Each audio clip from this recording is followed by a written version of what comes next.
Okay. All right. So if you're still writing questions, you got a question, or you're just erasing, go for it. So Parker did ask the question if I will give you more practice on the bias, right? Now, what I will point out is you actually have a short packet in your notebook that is dedicated towards bias, and it just says extra practice at the top. It's not fair model. Okay. Now I have a fair model that goes with it to explain which ones are mild, medium, spicy. I will get that fair model printed and to y'all. My AP Stats kids had an assessment yesterday and they have a test on Monday, but half the class won't be here tomorrow because of band. So I had to rush and get that assessment and the feedback back to them, okay? So I will have that information to you tomorrow. Everyone in here should be here tomorrow, right? Because none of us will be leaving for football before this class, right? Football leaves after second. Yeah, they leave third. No, they're leaving third, correct? Okay. So, and then same thing with band. So that's to answer your question, Parker. I'll try to have it done before I leave school today even, so I don't mess up in the morning, but I don't have anything else to work on like that. No questions over here, we were just erasing? Well, I have so much, you want to answer the part. Okay. Okay, yes, so again, you have the bias. I don't have the sampling techniques one, but I will make that. And then I'll give you a new set of fair models for what we're learning today and that stuff tomorrow. And we're not even going to be able to do the next DYU until Monday or Tuesday at the earliest, so test won't be till Wednesday or Thursday, so you'll have plenty of time to work through those check your understanding questions. Oh, honey. Thank you. Let's see, from there, that was it? Okay. So today, we're going to be focusing on experiments versus observational studies. I don't remember if the task was the same name as the collecting data stuff in general, but that's it. Okay, so we're going to focus on with two different tasks, and there's check your understanding questions at the end of the lesson. And so, Parker, I will also point that out. Don't forget with mathematic, at the end of every lesson, but after the quick notes, there's a check your understanding set. And I will print the solutions out so that y'all, or you can just ask questions in general, but there's that to help you get started, right? Okay. All right, so we should hopefully be able to identify categorical versus quantitative data and questions, identify statistical versus non-statistical questions, and also write those, right? So hopefully yesterday helped us build that understanding up, right? Yes? That review, the practice in our small groups, correcting mistakes, okay? So again, the bell ringer was if you wanted to ask a question about that, then go for it. If you have a question about any of the other check your understandings, the practice problems, you can do that. Today we are, and so don't forget, green is what we have been learning or have learned, hopefully. Blue is what is new. So I don't know if I mentioned this yet because I was rushing for time. Unit 1A proficiency scale, that's the front side of that one page. We're on Unit 1B right now. We are not going to have time to get to Unit 1C. So you can take the 1C proficiency scale out, throw it away. We're not going to get to normal distributions. We're just going to focus on the different study types, okay? All right, and so we are really focusing on an idea of bias versus confounding. We actually will get into the idea of correlation versus causation. I should have highlighted that in blue between this lesson and next lesson, okay? I forgot to highlight in green, but should we already know characteristic of interest, population, and sample? Really, I should have had that in the foundation, right? Because that was part of this unit already, but I guess technically it's target within this unit. All right, let's see. So yeah, we're going to get into something called explanatory and response variables, and we'll pick back up. Thank you, Dee Dee. We'll pick back up with where we ended yesterday. One of the things I always like to talk about,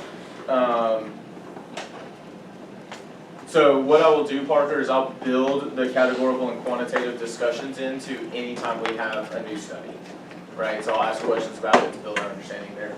Yes, sir. Yep. What was I saying though before that? Oh, so just a little bit of preview. We're going to get into this more in a second, but I want to talk about this idea of correlation versus causation. And so this is a classic example that we use in the AP statistics world, but it's just as relevant to Algebra 2 as statistics. Did you know that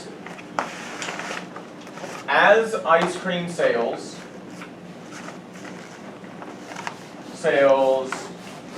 increase, the number of shark attacks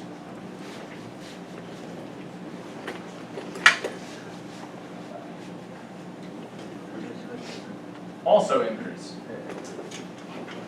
I want you to think about that. That's not how you spell increase. So as ice cream sales increase, so as we sell more ice cream in the world, the number of shark attacks in the world also goes up. That is a true fact. You said why? You don't think it's because the ice cream sales are causing the shark attacks to go up? You don't think the sharks are just like attracted to the ice cream in the ocean?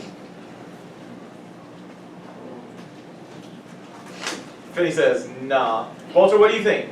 Can the ice cream sales be causing the number of shark attacks to go up? Probably. Okay. Brianna, what about you? Do you think ice cream sales are causing the number of shark attacks? Brianna. Do you think the number of ice cream sales is causing the number of shark attacks to increase? No. You think yeah? No. Oh no, why not? No. That doesn't sound right. That doesn't make a ton of sense. But here's the fact of the matter. The truth is, and I have done the research on this, when ice cream sales increase, the number of shark attacks increase. Can anyone think of any other variable that might be related to both of those things? The beach. Okay, there's something else with it.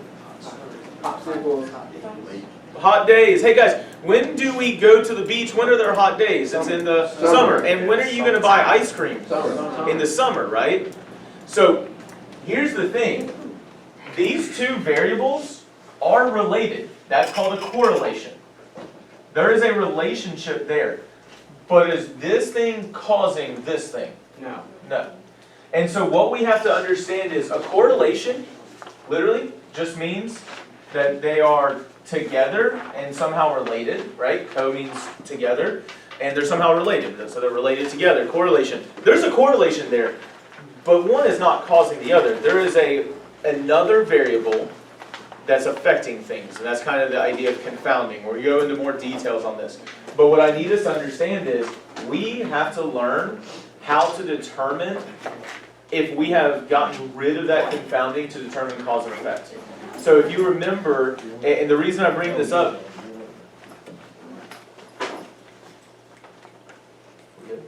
the reason I bring this up is, remember the whole part of this unit. At this time, if we could have seniors with the last names K. Sorry, I just want to teach. Please come to the library and get your iPad. I was on the roll. Seniors with the last felt like names K, L, M. Report to the library to pick up your iPads. Thank you. Alright, so continuing, I need us to remember, like I talked about this at the beginning of the year, Algebra 2, not the most relevant material you learn in high school for your everyday life. However, study design and statistics is. Remember, we looked at all of those studies. We looked at the situation where nearly 60% of math grade, or not just math grades, of grades in general are wrong. Well, you have to understand and be able to analyze, hey, is there a relationship there? Is there a correlation between grading methods and the accuracy of the grades? Is there a correlation, or is it actually causation? Is it actually the way people are grading is causing a discrepancy in grades and what people actually understand?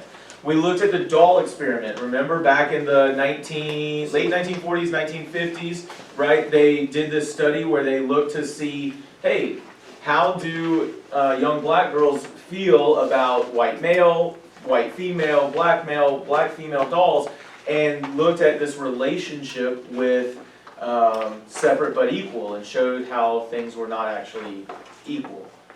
Well, was that a correlation or was that a causation? We have to understand these different study designs. If you remember, we also looked, to wrap all this kind of reminder up, we looked at that case from Andrew Wakefield where he claimed that a vaccine was what? Causing autism. Notice, he established causation. He's claimed, I won't say he established it, he claimed causation. You have to be able to look at a study and ask, hey, is this actually causation or are they just somehow related? And so this whole study design thing is to help us be able to ask questions when you read articles. Because hopefully we're not just, and I know this is going to sound bizarre, hopefully we're not just spending all of our time on TikTok. Maybe we're reading articles that can edify us or make us better. Also, I will say, I've seen lots of things that people make claims on with Snapchat, make claims on with TikTok, and if you actually investigate the data, all that they're saying is crap. I need you to start asking questions. Hey, where is this claim coming from? Where's the data to support this claim? So you have to understand how to analyze a study and figure out, is there bias involved? Is there confounding involved? So this is as real as it gets. Start learning how to ask these questions. Coriana, do you need to plug in your iPad? Yeah, go for it. That's fine. Okay. So all that to say, we're getting back to this. So remember, we looked at this Good Morning America video. What did they do to Keith, I think his name was? So they caused the placebo effect. So how did they cause that placebo effect? They made him feel like he was stronger, right? Okay, how did they make him feel like he was stronger though? They So they gave Keith. No, they didn't give him drugs. They literally gave him what? Yes, ma'am. I need a paper. You don't have this paper from yesterday? Nerve. That's right. Okay, it's somewhere. Where did I put it? Here you go. Here you go. Malia, can you pass this back to Annalise? There we go. All right. Ooh, don't let me forget to post attendance in a second when I get y'all started. Okay, so what did they do? They gave Keith water. What kind of water? I think it was a soda. It was a club soda. So if you don't know what club soda is, that's just water that has carbon dioxide put in it to make it bubbly, make it fizzy. Okay? So they gave him club soda, but they claimed what? And how did they claim it would make him stronger? They claimed it was a what? It was an energy drink. So,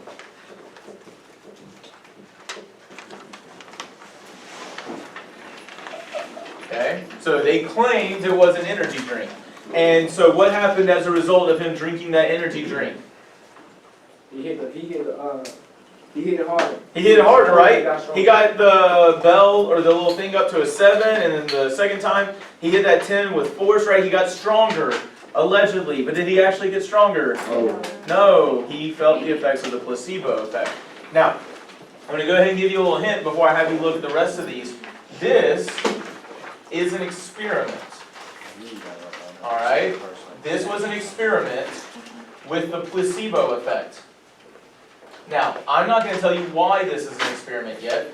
I want us to look at the rest of these problems, these contexts, and I want you to think through it, because remember, I want you to think before I just tell you answers. I'll give the answers to you eventually, but I need you thinking and engaging first. By the way, is it bad to make mistakes? No. No, the only bad thing is to not think. Engage your brain. Now, after we go over these things, you do need to do some practice with it. Okay, so they gave Keith this club soda, but claimed it was an energy drink, and so that was an experiment with the placebo effect. Now, I think there are, is it 3 or 4 situations? 4, okay. All right, so I want you to actually just do numbers 2 and 3, and we'll go over 1, 2, and 3 before we hit numbers 4 and 5, okay? Yes, on your vertical surfaces, tackle numbers 2 and 3, working within your small groups, please.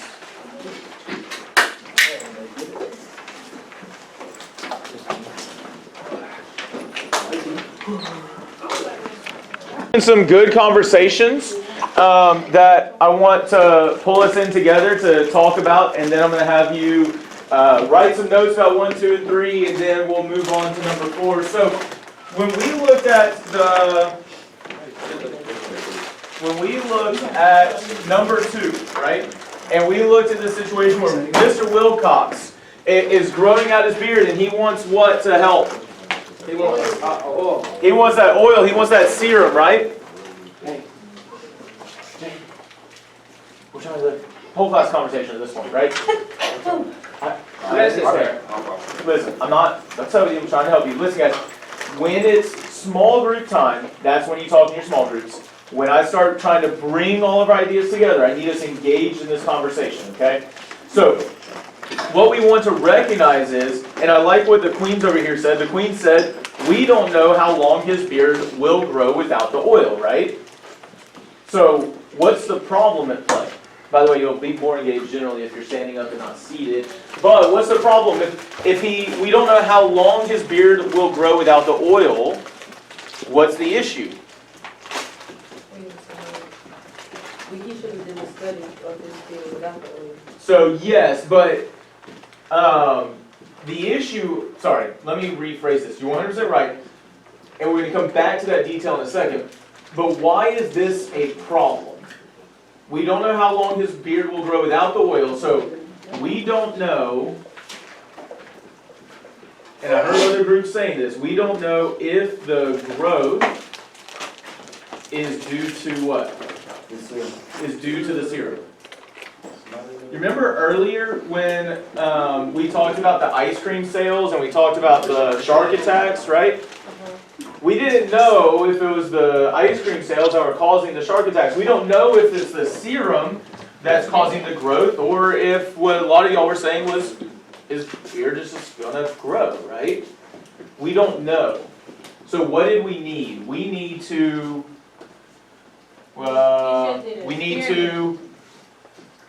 compare no serum to serum. There's two different ways that you could do that. One of the options I talked about with the group was he could put the serum on half his beard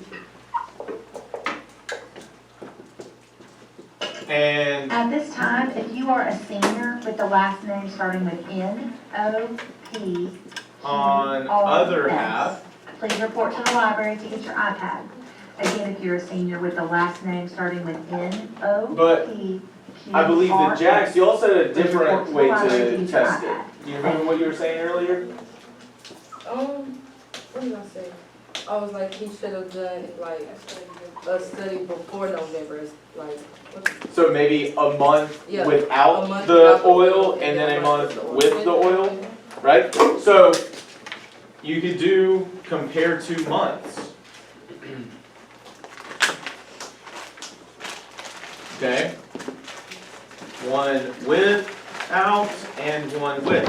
So what I need us to see here is what we're talking about, an important part of number 2 is we have to compare treatments.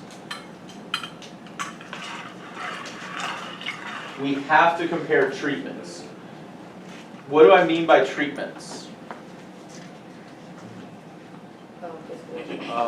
It is within an experiment, and a treatment is a foundational piece of an experiment, but what is the treatment in this case? So like in this problem, what would the treatment be? Antibiotics. Well, not the beard growth, so actually I'm glad you said that because we're going to come back to that. But, so the beard growth,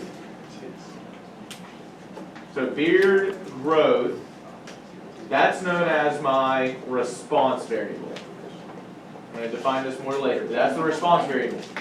Because the beard growth is responding to what? The serum. So, what were the treatments? The serum, and in our updated model here, the serum and no serum. So, this is my response variable, but what's it responding to? Okay, so beard oil, well, presence or lack of beard oil, that's explaining the beard growth, right? So any guesses what I would call the variable that is explaining this response?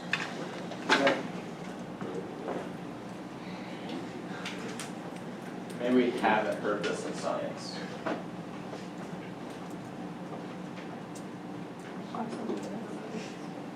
I should have had y'all look at your proficiency. It's called an explanatory variable. Any guesses why? It's explaining. Yeah, that's it. Like, guys, you gotta understand the vocabulary. Hopefully we picked this up yesterday on the DYU. What was kind of the foundation on the DYU that could have made a huge difference in your evidence of understanding? Explain it. Well, yes, explaining, but what did we have to go back to be able to explain a lot of those ideas? We had to go back to the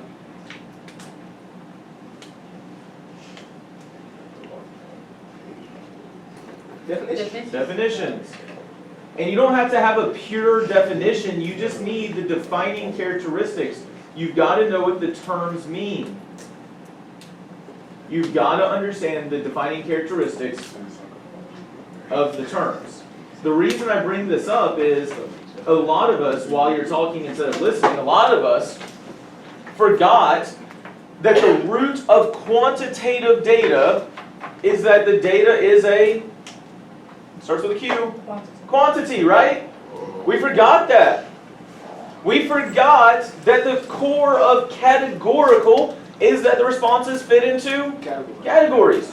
Guys, the words are telling a story. Know your words, know your vocabulary. It makes a huge difference. So, I come back to this. Explanatory variable, the beard oil is explaining the beard growth, my response variable, because it's responding. Make sure you understand those concepts, right? And so, Rihanna, I think you said it was 2 days ago where you're like, Mr. Kenny, we've got like 3 different definitions. That's my bad, because I don't really focus on just a pure, strict definition. I focus on what the thing is. And so, like, when we talked about bias is anything that is causing the sample to not represent the population well. And I may have said that in a few different ways, but still that core idea that if you have biased sampling, the sampling is done in a way so that the samples don't represent the population well, or consistently don't. Okay, so I'm going to try to be better about that, but that's what I want us to hear. I'll define those things in a little bit. But notice, what do we have to really know if the beard or the serum works? We have to have a comparison of my treatments. And the treatments, let me say it this way. The treatments are the values, not necessarily numbers, but values of the explanatory variable. So what are the treatments? What are the values of the explanatory variable in this case? Actually, you're writing it down. I'm just asking. His beard got longer. Huh? His beard got longer. But the beard getting longer is the response. Remember, I'm saying the treatments are the values of the explanatory variable. So either the presence of the beard oil or the lack of it. I know values, we're used to thinking numbers, but it's just the values, right? The presence or the lack of beard oil. Those were my treatments in this case. Okay? Y'all, you good back there? You focused? Okay. I'm gonna, which I don't have that camera at all pointed over here. I'll fix that later so that you can get that. Okay, so number 3, I'm gonna work right on this board up here for number 3. And then I'll give you time to write this down, but guys, I need us focused. Someone's kind of done it out. Number 3, in a recent medical study testing the effectiveness of a new medication, researchers gave the participants either the new medication or a sugar pill. So literally that's a pill made with what? Sugar. And it's supposed to look like the medication to create what effect? Okay. But do we actually have the placebo effect at play? No, because they tell them. Remember, like here's the thing, the placebo is supposed to be you think you're getting healthier, you think you're getting stronger. Did they ever tell the guy that was taking the whiff that, hey, it's just club soda? No, because that would have ruined the placebo. It's not in his mind anymore, right, John? So this was to create the placebo effect, but they were told whether they had been given the medication or the sugar pill. This ruins the placebo effect.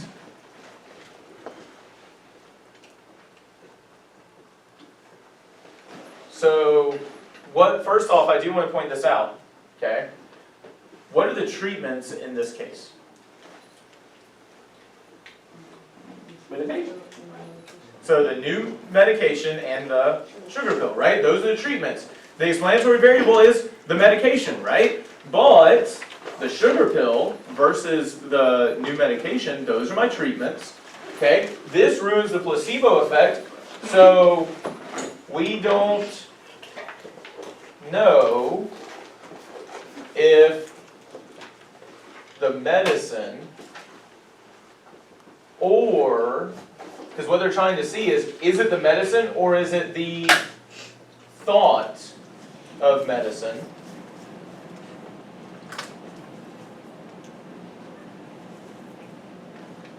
What were they testing?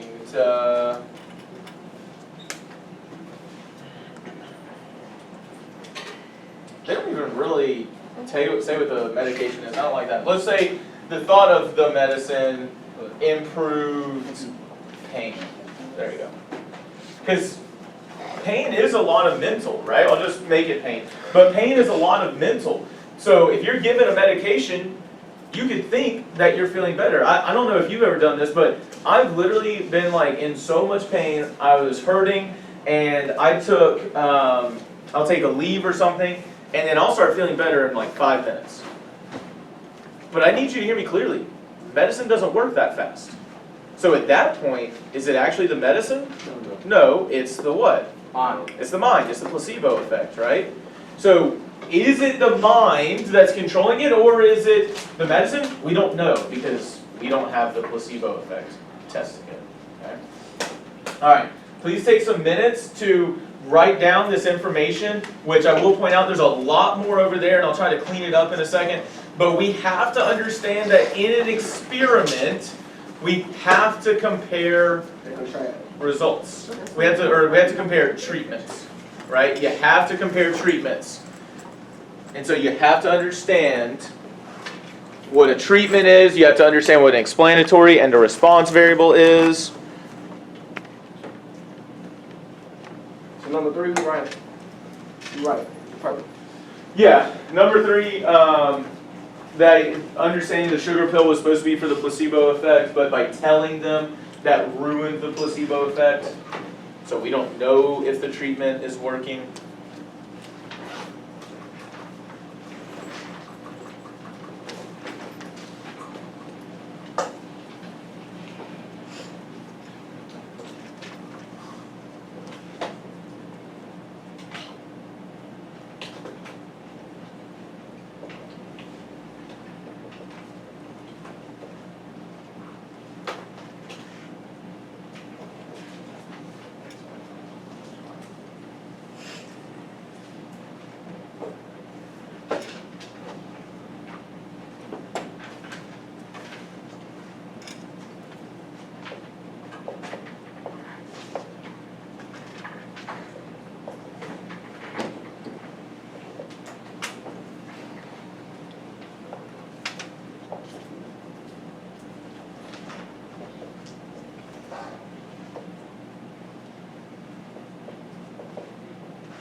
So don't forget, all of this purple over here is really to go with number 2. Up front is number 3.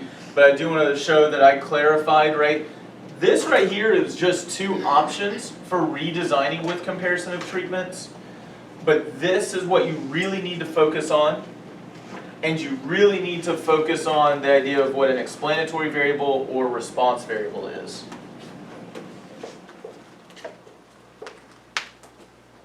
Or at least write that down. I'm going to define those 2 things in quick notes. Okay, so write those 2 things down. I'll put that information in quick notes. The 2 that's in, The quick notes is this rectangle on the back. Yeah. wait, no, I'm talking about what we need to write down for number 2. Oh, what's in the squiggly? Definitely have that down at number 2. And then I would make a note about the 2 options, right, for redesigning, or at least show one of those 2 to say, hey, this is how we could have compared treatments.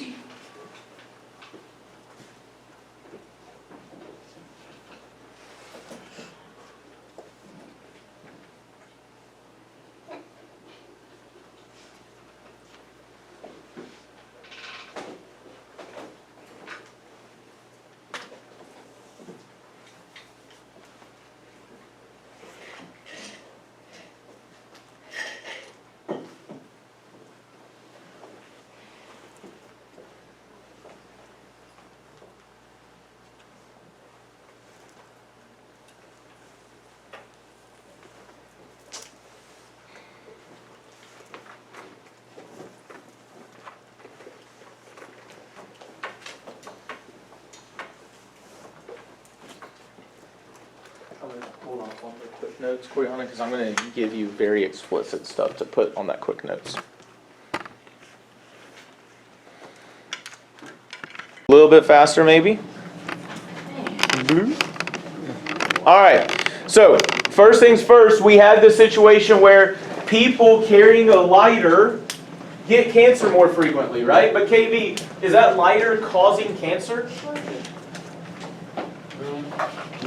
KB? Is carrying a lighter going to cause you to get cancer? No, smoking with the lighter. Okay, so hold on to that. Ivan, Job, I asked y'all to walk this way. Oh, I thought you said just pay attention. Well, one, you looking at the cards, you ain't paying attention. I need you walking closer this way. Not right here, not good. It's not close enough. Thank you. Okay. Now, you don't have to go right in front of the camera, but Jaden, I mean, you were in the same spot that Ivan was. If he ain't close enough, oh my gosh. The ability to do the least is so impressive sometimes. You know how you learn. You know how you learn the most is by Doing the most. doing the most. You do the least, you get the least out. Come on, guys. Listen. So I need us to understand the lighter is explaining cancer. However, is a lighter causing cancer? No. No. What can be causing the cancer? Smoking. Is smoking related to carrying a lighter? Yes. Is smoking predictive of cancer? Yes. Yes. So what is that smoking? It is Compounded compounded. That problem didn't say anything about smoking, but that's an extra detail that we have involved there. The next one said that students who eat dinner with their family often achieve higher grades, right? So, what's explanatory? Dinner with family. Good grades. Response. This actually is true. That's an actual truth. Now, those are related, right? What's that statistical term for related again? Real. Correlation. Correlation. Guys, I need y'all to hold on to this vocabulary. You need to make sure you study this vocabulary. There's a correlation there, but it's not necessarily causation. So, right here, if you have a greater bond with your family, then I think you were talking about generally you're happier. Did you know that happier people generally earn higher grades? Some get them happy. I didn't say that. Right. Okay? Listen, remember, that's one confounding variable. And also, I would point this out. The more frequently you eat dinner with your family, the higher your grades are. So it's not just eating once a week or twice a week. It's lots of days in a week, okay? So let's see. So you feel more comfortable talking about school problems. Okay, if you're talking about school problems, could that get you extra help? Yeah. And would that cause you to get higher grades? Yeah. Okay, so that was not originally addressed, but that could be an extra variable that's kind of a confound. Right here, stress less because they're with family. Guys, if you have that family unit, can that help you have a little bit less stress? Yeah. Yes. Now, remember, these are not the only predictive things, right? There's all sorts of other causes that can be at play here. So it's not just, oh, I'm going to start eating dinner with my family. My grades are going to shoot up. No, but like, they are related to each other because of these things. Did anyone else did anyone identify any other confounding variables? Because I got a couple more that I can think about. No other? No, we didn't even get to it. You didn't get to that one? Any thoughts right now, though? About what? About possible confounds between the relationship between dinner with family and good grades? Yeah. No, I'm talking I about. think, You know what they honestly, already like, said you you eat have with your to have family. Well, I put the maybe same like, thing. I when you said- Hey, sit hold down- on, guys. Parker's saying something. Let's hear what he's got to say, Ivan. When you Let's hear what Parker has to say. when you sit down to eat with your family, like if your family like strict or whatever, like they gonna be like, you know, pull your backpack out. You got some homework. Let me see, like you know. I mean, so generally, I'm not saying it's always true, but is it possible that people who eat dinner with their family, the parents are more strict? Yes. Yes? And if the parents are more strict, are they going to hold you accountable to higher grades? Yes. Okay, so could that be a confound? Yeah. Yeah. So stricter parents. But same time, you ain't that always get your parents has good grades. I had all these last But minute. I know they're saying the same, but I'm saying, because I don't eat I went to my room with my every family, day. but I still have good grades. Well, remember, we didn't say that this is the only cause. We said these are related. And that doesn't mean that there's not people who don't eat with their family and have good grades as well. That doesn't mean that if you eat dinner with your family, you guaranteed good grades, you can still have bad grades, right? Like I mean, that's my point. Are there other variables at play? 100%. I will point this out because here's the thing. Is it possible you don't eat with your family but you got strict parents? Yeah. And the strictness of your parents are causing the grades? 100%. Yeah. Okay, could you be less stressed even if you don't eat dinner with your family? 100%. Could that be causing good grades? Okay, sometimes, right? I will say this, here's another one. This is another correlation, not necessarily a causation. But in general, do you know when it comes to wealth, which people tend to eat as a family more often? Huh? When it comes to wealth, what group of people tends to eat together as a family more often? Like race. Like race? I will actually say this. Whites. I would say upper middle class. When you get to this Middle. portion of like rich, No. they actually eat very little with their kids. But there is this idea that at least up through upper middle class, so upper middle class, all that stuff, families eat together. And here's another thing. If you have more money, what do you not have to worry about as much? Food. You don't have to worry about food. Man, could that improve your grades? Yeah. If you come from a wealthier family, do you have to worry about working 40 hours a week to help your family out? Nope. Nope. If you're upper middle class, you only have to work 30, 20 hours. Maybe you do to make a little extra money, but there's not the pressure on you. I know one of my absolute favorite students from AP Stats a couple years ago, he was genius level, but he was always exhausted. He missed school a lot, and I found out later, like, oh, he's working 40, 45 hours a week because his family doesn't have enough money. Now, thankfully, as I said, he was genius, so he was able to make it work. But that's not the case for most of us. I've talked about it before. If you want to be good at this stuff, what do you got to do? You got to practice, right? And if you don't have time to practice because you're working a job, it's really hard to earn the grades you want, right? The upper middle class families in general eat together more, and kids don't have to worry about money. They don't have to worry about food. All of that can impact grades. So money, food. In general, upper middle class, if they can also pay for if their kid needs it. Huh? I see a tutor. They can pay for a tutor. Like, my side job, because teachers don't make enough, my side job is doing ACT prep. And the vast majority of the time, it's middle class to wealthier parents, especially from TA and Northridge, because they can pay for their kid to get ACT prep. That doesn't mean those kids are smarter, but they're getting extra resources, right? You got like class ACT prep, or you just like? I do a class at Shelton State, and I do small group stuff, but not here. I think Coach Prano has. Yeah. So, but my point in general is this: upper middle class families, they can eat together, they have that luxury, and there's a whole bunch of other variables that are predictive of those good grades. What are those extra variables that also predict the response called? What are those extra variables that also predict the response called? Confounds. Eating with your family is not causing you to get good grades. There's all these potential confounding variables, okay? So please go grab a seat, write down these examples, make some notes about what confounding is, and then we will do some quick notes. Notes that we want to add into here. So what are some of the big ideas, big terms we've talked about so far in this lesson? Correlation, compounding variables. Okay, so we need to talk about and define confounding variables. That's what Jess was asking for earlier. Explanatory. Yep, so we need explanatory. I'd probably actually start there. Okay, so what is an explanatory variable? It explains. Explaining the cause. So it is a variable. By the way, I'll point this out. Does anyone have a variable that you talked about in science, or name of a variable in science that would kind of correlate to the idea of explanatory? Nothing? The explanatory variable in science, y'all learned a term? It's the independent, we actually use that in math as well, right? So this is my independent variable. Cause So it's the call. So it's the cause, right? Explanatory variable. This is a variable that Being tested.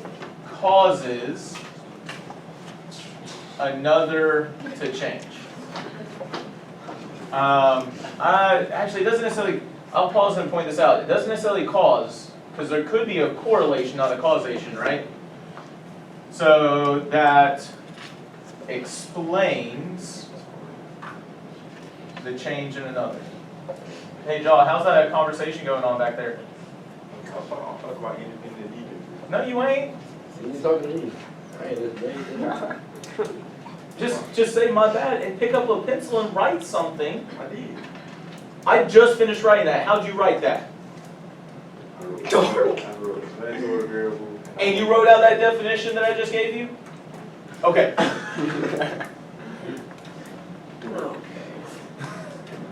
So I'm gonna move on in a second and you'll be like, Mr. Kenny, I didn't get that down. Yeah, because you run your mouth.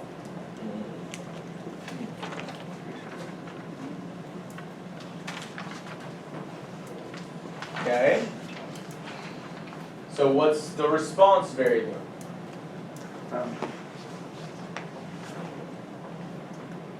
Never.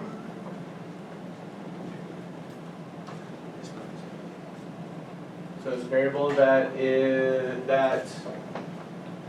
Confounds. Correlates. maybe, but I mean, like, look at it. You can kind of cheat it a little bit. It's in the name. Explain. Response. That responds I knew that, but I just didn't know that. But I knew it. to an independent variable. Okay. So notice what's another term we could use for a response variable? A dependent variable.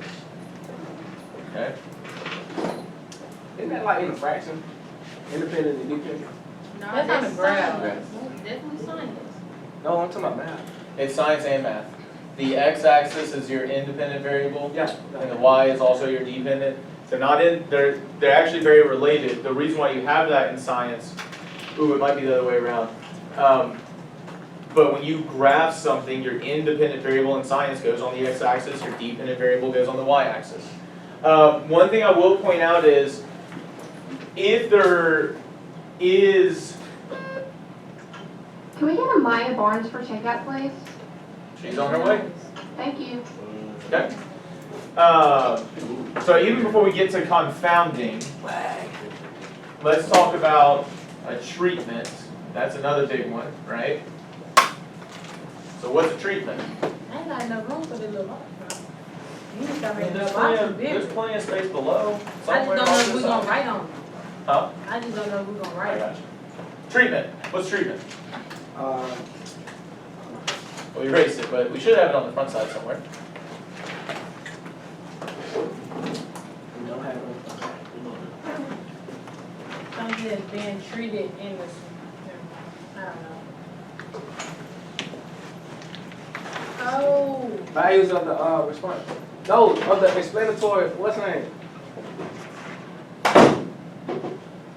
Explanatory variable. One thing I will point out about this is what the researchers manipulate.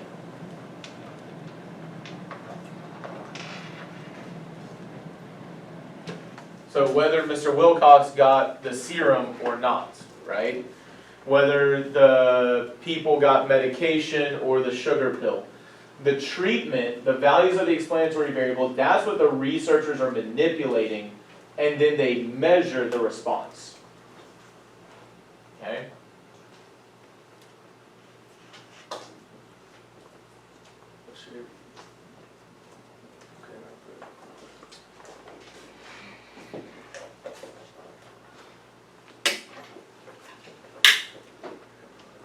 Someone will walk over here and make sure. Ooh, I do need to add this. Values of explanatory variable applied in an experiment. notice you only have treatments in what type of study? Observational. What type of study? Experiment. Oh, it's an experiment, right? We don't have treatments in an observational study, okay? Confounding variable. So what is that? It's a cause. So it could be the cause, but remember, it was related to the, Correlation. No. It can't, that was so the smoking over there, smoking, It's related to the lighter. it was related to the lighter, which is your explanatory, but it also explains the response, right? So a confounding variable It's a little word. is related to, and so I will say this unit is the most heavy vocab unit. You gotta really say the vocab. No, no. Serious question, when are we gonna be, learning math?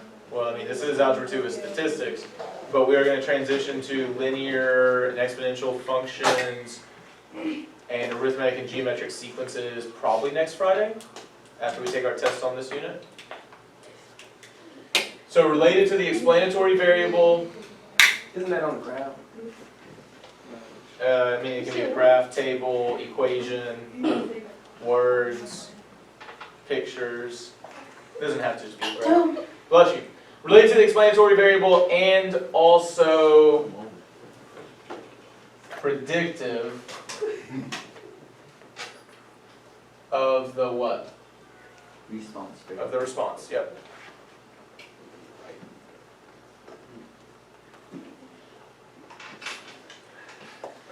So what does it mess up? What is kind of like the key to an experiment that it messes up? What are we trying to, remember with an observational study, we want to know, make an inference about the population from a sample. What are we trying to figure out with an experiment?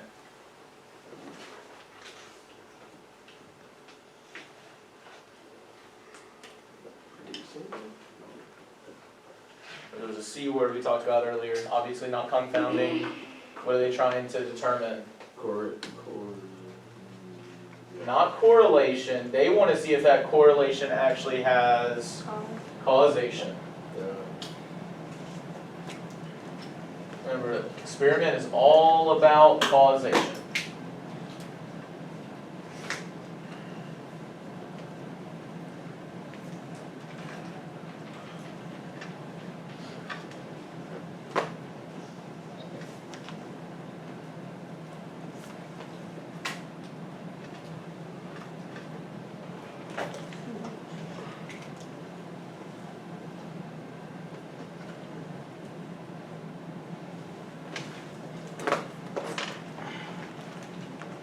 Last thing, sorry, I know it's a lot of writing, almost done though. So what is an experiment? Observation. It's not observational, but it is a study that what? What was kind of the key to it?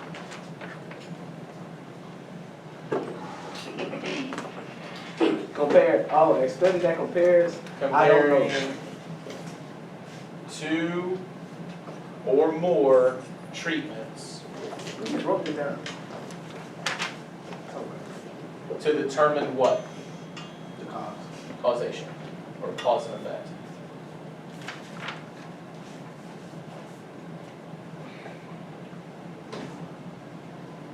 That's it. That's the end of this. I know it's a lot, but that is the key. Those are the things we gotta know. I would also know what placebo is, but those are the main things you really gotta get out of this lesson. You gotta know those terms. The sooner you start studying those terms to make sure they set in, the better you're gonna be. Jane, I know you got all those notes down, right? Yeah.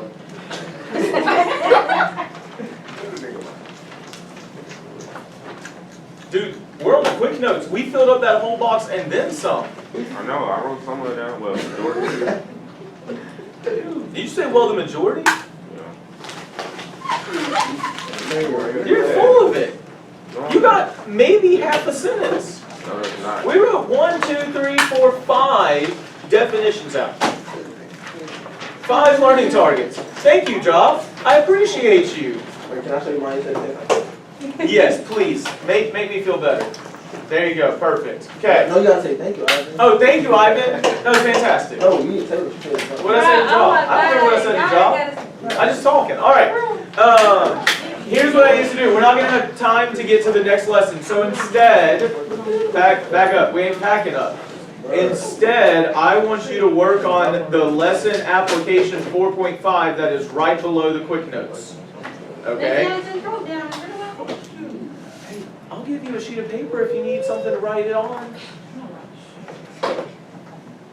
Rihanna, it's okay. I'll give you a sheet of notebook paper that you put right behind. I got my own notebook paper. Not taking. You try it, man. All right, so let's do the lesson application questions, work with each other, so that you can practice applying